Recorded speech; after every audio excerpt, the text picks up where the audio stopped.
Good morning बच्चों। आज हमारी हिंदी की क्लास है। आज हम हिंदी में जो हमारा पिछले हफ्ते जो टॉपिक था व्याकरण और वर्ण, उसमें कुछ बाकी रह गया था वर्ण के बारे में, उसे हम पूरा करेंगे। लेकिन उसके पहले मैं आपको एक वर्कशीट के बारे में कुछ जानकारी देना चाहूंगी।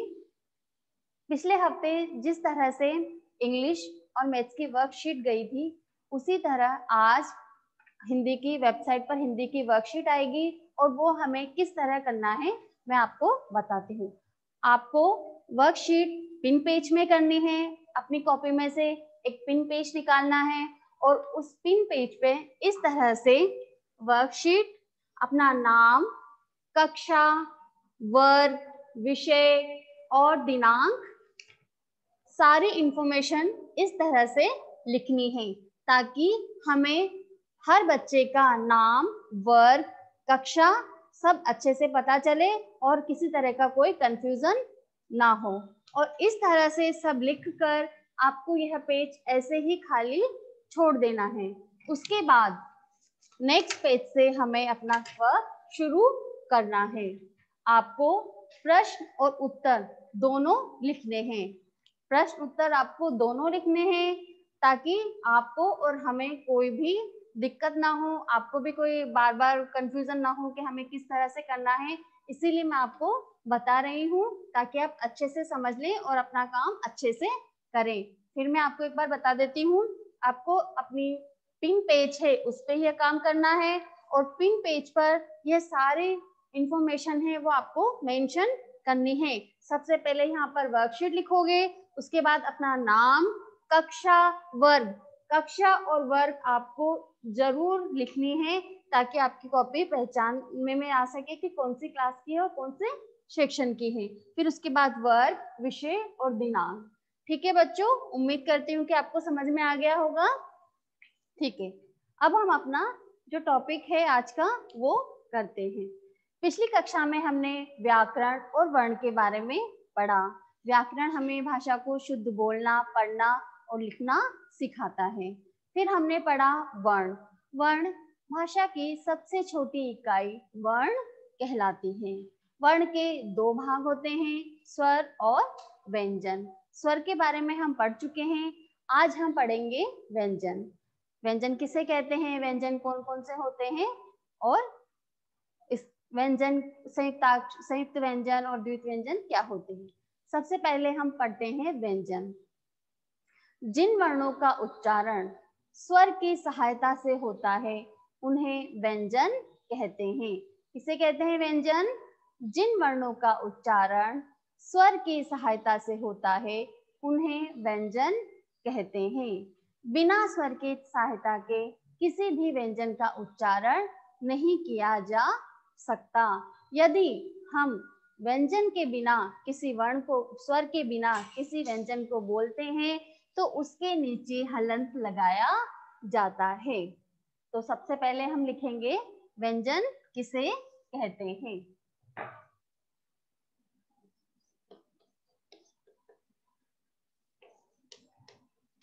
व्यंजन किसे कहते हैं।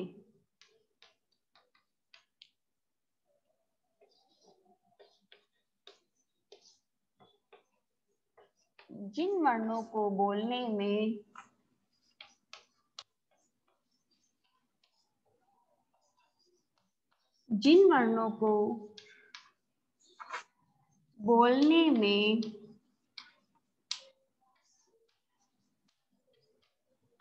स्वर की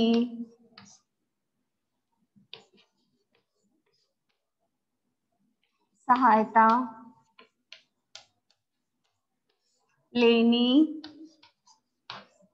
पड़ती है उन्हें व्यंजन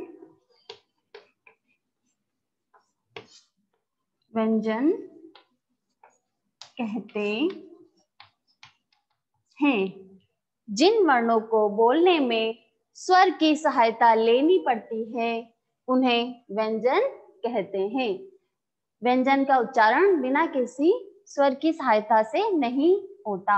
जैसे क है, क में क में जब हम बोलते हैं तो उसमें अ की ध्वनि आ रही है, तो इसके साथ अ जुड़ा हुआ है, इसीलिए ये हुआ। अगर स्वर के बिना हम क को लिखेंगे तो उसके नीचे हल लगाते हैं, और जब हम इसके साथ अ जोड़ते हैं तब ये पूरा क बनता है। इसी तरह बिना स्वर के किसी भी व्यंजन का उच्चारण नहीं होता। इसकी परिभाषा आप अपनी कॉपी में लिखेंगे, जो मैंने यहाँ बोर्ड पर लिखी है, ताकि आपको याद रहे।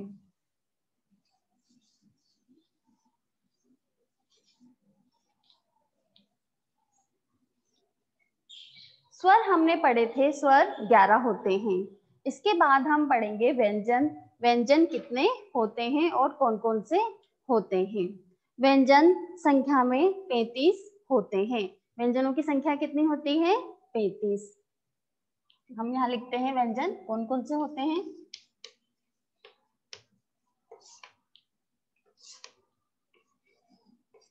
क, ख, ग, घ, न, च, छ, ज, झ, ञ।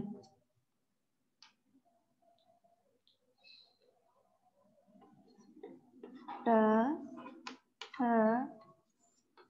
ड, ढ, ण।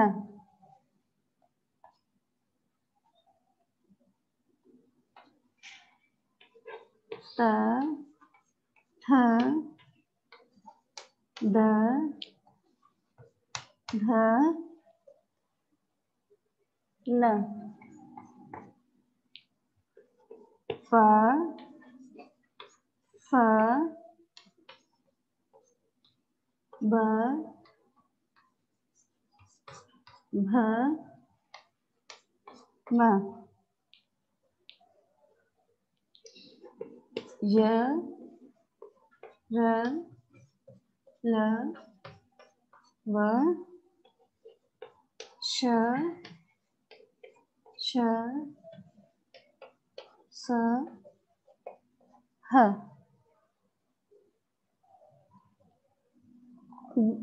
जो बच्चे में व्यंजन है मैं उधर लिख देती हूँ।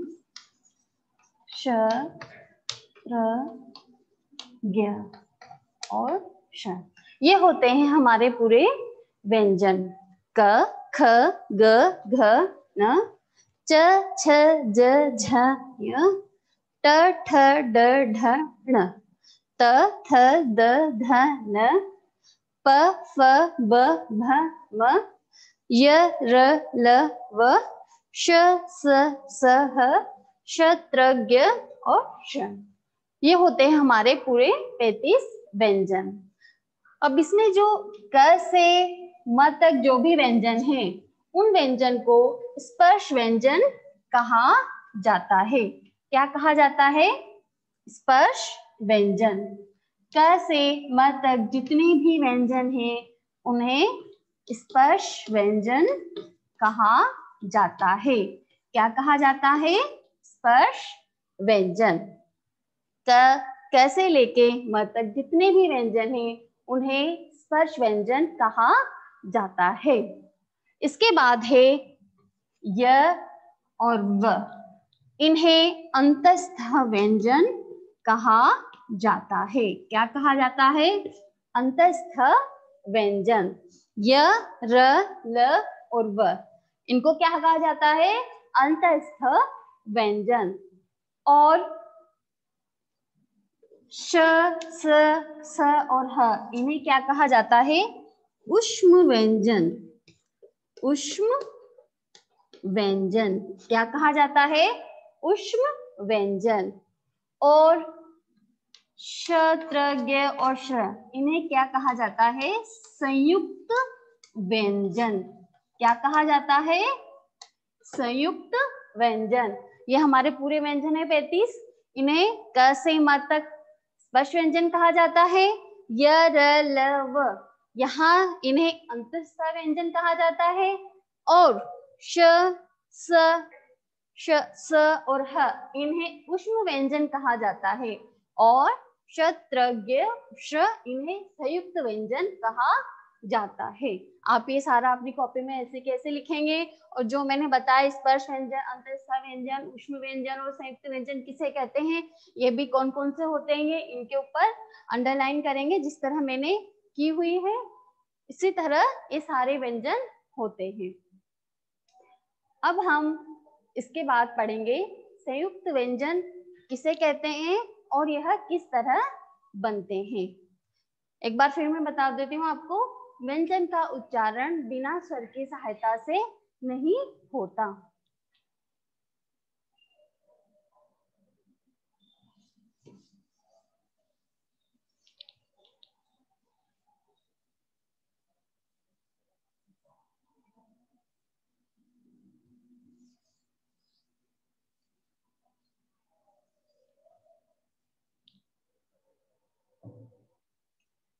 दूसरा प्रश्न है हमारा, संयुक्त व्यंजन किसे कहते हैं। संयुक्त व्यंजन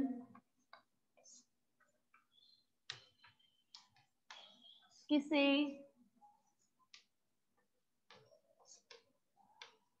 कहते हैं। दो व्यंजनों से मिलकर बनने वाले शब्द को संयुक्त व्यंजन कहते हैं। वो किस तरह से बनते हैं मैं अभी आपको बताऊंगी, पहले हम इसकी परिभाषा देख लेते हैं। संयुक्त व्यंजन किसे कहते हैं, एक से अधिक व्यंजनों से मिलकर बनने वाले वर्ण संयुक्त व्यंजन कहलाते हैं। एक से अधिक व्यंजनों से मिलकर बनने वाले वर्ण संयुक्त व्यंजन कहलाते हैं।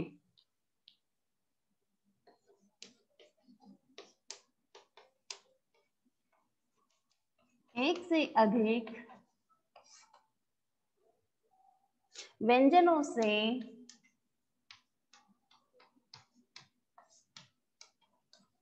मिलकर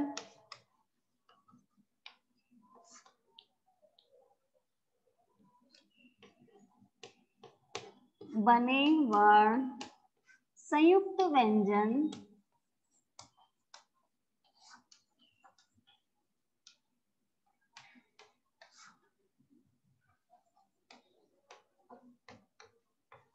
कहलाते हैं। एक से अधिक व्यंजनों से मिलकर बने वर्ण संयुक्त व्यंजन कहलाते हैं। अब मैंने अभी बताया था आपको थोड़ी देर पहले कि संयुक्त व्यंजन कौन कौन से होते हैं।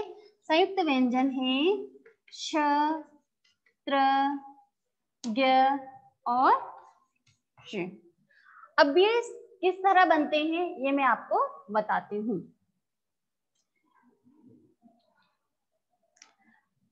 क और श इनसे मिलकर क्या बनता है, श।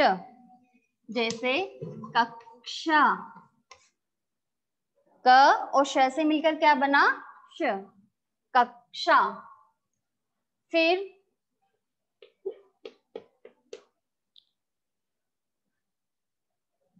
त और र से मिलकर क्या बना, त्र। जैसे पत्र, त और र से मिलकर क्या बना, त्र। जैसे पत्र, त और र से ग, ज और यहां से मिलकर क्या बना, ज्ञ। जैसे यज्ञ, ज और यहां से मिलकर क्या बना, ज्ञ, यज्ञ। इसके बाद है त्र, श्र।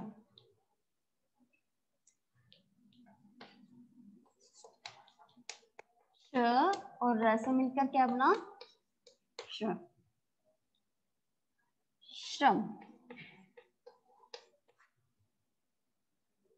ये हो गए हमारे संयुक्त व्यंजन। संयुक्त व्यंजन की परिभाषा, संयुक्त व्यंजन कौन कौन से होते हैं और यह किस तरह से दो व्यंजनों से मिलकर बनते हैं।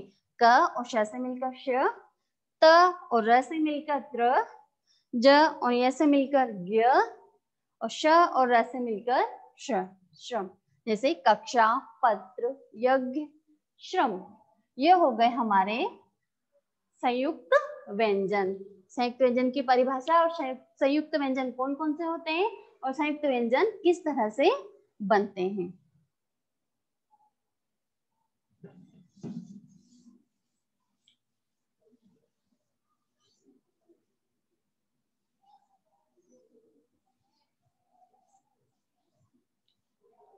इसके बाद हम पढ़ते हैं द्वित व्यंजन।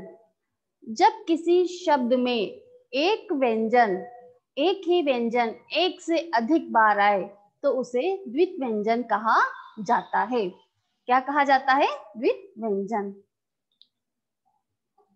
हो गया हमारा प्रश्न नंबर 3।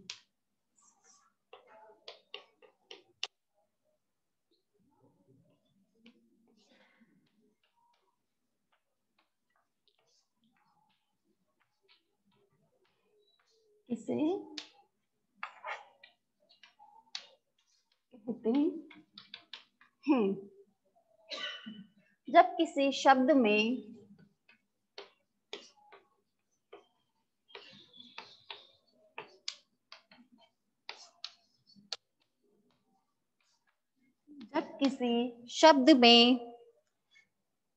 एक ही व्यंजन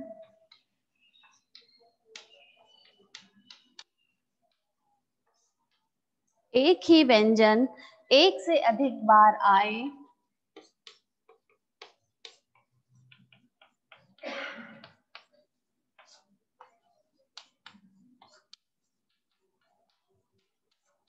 उसे द्वित व्यंजन कहा जाता है।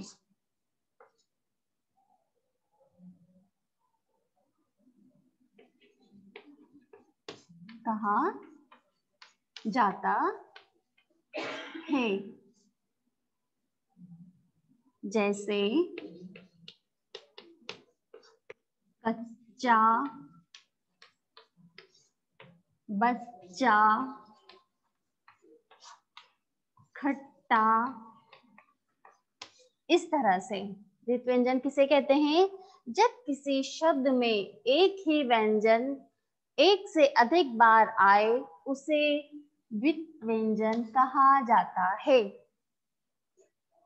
जैसे कच्चा, बच्चा, खट्टा।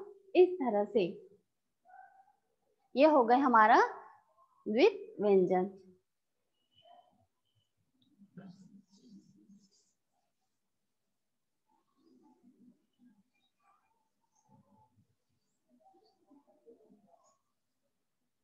इसके बाद हम पढ़ेंगे अनुस्वार। अनुस्वार किसी भी वर्ण के ऊपर लगने वाले बिंदु को अनुस्वार कहा जाता है। किसे कहते हैं अनुस्वार? किसी भी वर्ण के ऊपर लगने वाले बिंदु को अनुस्वार कहा जाता है। जैसे पंखा, जंगल। ये जो बिंदी लगी हुई है इसे क्या कहते हैं? अनुस्वार। इसे क्या कहते हैं? अनुस्वार। इसके बाद है अनुनासिक। किसी भी वर्ण के ऊपर लगने वाले चंद्र बिंदु को अनुनासिक कहा जाता है। किसे कहते हैं? किसी भी वर्ण के ऊपर लगने वाले चंद्र बिंदु को अनुनासिक कहा जाता है। जैसे आंख, मुंह, चांद। तो ये जो चंद्र बिंदु लगा हुआ है इसे क्या कहते हैं? अनुनासिक। अनुनासिक। इस तरह से हमने अनुस्वार, ऊपर लगने वाले बिंदु को अनुस्वार और ऊपर लगने वाले चंद्र बिंदु को अनुनासिक कहा जाता है। तो बच्चों आज हमने व्यंजन के बारे में जाना। व्यंजन किसे कहते हैं, व्यंजन कौन कौन से होते हैं, स्पर्श व्यंजन कौन से होते हैं, ऊष्म व्यंजन और संयुक्त व्यंजन। और हमने अनुस्वार, अनुनासिक, इनके बारे में भी पढ़ा। अब मैं आपको कुछ अपने घर पे करने के लिए कुछ वर्क दे रही हूँ जो आप अपनी कॉपी में रिवीजन की तरह करेंगे ताकि आपका रिवीजन होता रहे। पहला आप लिखेंगे संयुक्त व्यंजन से बने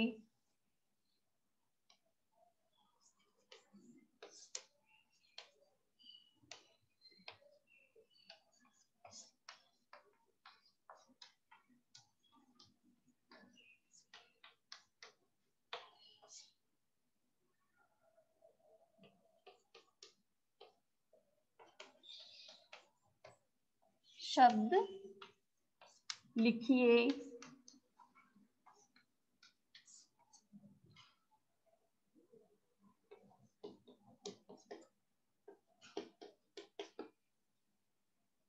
और अनुस्वार और अनुनासिक से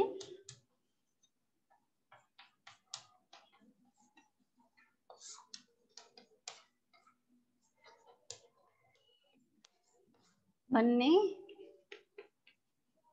वाले 4 शब्द लिखिए।